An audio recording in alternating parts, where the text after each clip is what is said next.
Hello guys, வாங்க இன்னைக்கு மல்லி சீரியல்ல என்னெல்லாம் நடக்குதுன்னு பார்க்கலாம். இப்பதான் ஃபர்ஸ்ட் டைம் என் சேனல் பாக்குறதா இருந்தா சப்ஸ்கிரைப் பண்ணிக்கோங்க. நம்ம எல்லாரும் நினைக்கிற மாதிரி வெண்பாவை எப்பதான் மல்லி கண்டுபிடிக்க போறாங்க அப்படின்னு யோசிச்சுக்கிட்டே இருந்தோம். ஒரு வழியா அது இன்னைக்கு தான் நடக்க போகுது. மல்லியும் கிளம்பிட்டாங்க. வெண்பா குட்டியை இன்னைக்கு தேடி எப்படியாவது கண்டுபிடிச்சு வீட்டுக்கு கூட்டிட்டு வந்துருவேன் அப்படின்னு சொல்லி கார்ல ஏறி வேக வேகமா கிளம்பி போறாங்க. வெளியில போயிருந்த விஜய் வீட்டுக்கு வந்து ராஜேஸ்வரி மேடத்திட்ட கேக்குறாங்க, எங்க மல்லி அப்படின்னு சொல்லி கேக்குறாங்க. அதுக்கு ராஜேஸ்வரி மேடம், இதுதான் நம்மளுக்கு கிடைச்ச நல்ல சான்ஸ் அப்படின்னு சொல்லி மல்லிய பத்தி எக்கச்சக்கமா 1க்கு 2 சொல்லி வச்சிடுறாங்க.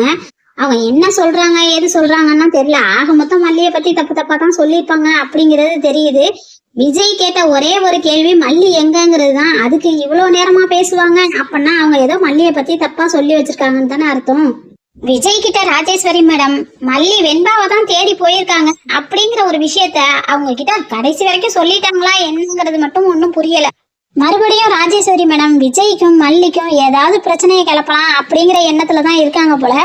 மல்லி போலீஸ் அழைச்சிக்கிட்டு ஒரு வழியா அந்த ஹாஸ்பிட்டல் போய் இறங்கிடுறாங்க. ரிசப்ஷன்ல கேக்குறாங்க, என்னோட வெண்பா இங்கதான் இருக்கா அப்படின்னு எல்லார்கிட்டையும் அங்க உள்ளவங்க எல்லார்கிட்டையுமே சுத்தி சுத்தி மல்லி கேட்டுக்கிட்டு இருக்காங்க. அங்க உள்ளவங்க யாருமே அதுக்கான தெளிவான பதிலே கொடுக்கல.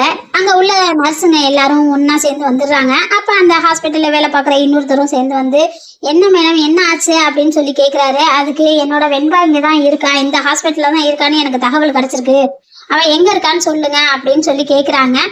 அந்த ஏற்கனவே அந்த ரவுடிங்களுக்கு தான் சப்போர்ட் பண்ணுவாரு. அவர்கிட்ட போய் மல்லி விசாரிக்கிறாங்க. பேசாம போலீஸ் அழைச்சிக்கிட்டு போய் இவங்களே கொஞ்சம் தேடி பார்க்கலாம், அதை செய்யாம இவங்க விசாரிச்சுக்கிட்டு இருக்காங்க. ரொம்ப பரபரப்பா இருக்கும் போது அடுத்தது என்ன நடக்குங்கிறது தெரியாம எப்பயுமே கட் பண்ற மாதிரி இந்த தடவையும் கட் பண்ணிட்டாங்க. மல்லி இப்பயாவது வெண்பாவை கண்டுபிடிச்சிருவாங்களா இல்லையாங்கிறத அடுத்து வரப்போற எபிசோட பார்த்து தெரிஞ்சுக்கலாம். தேங்க்யூ.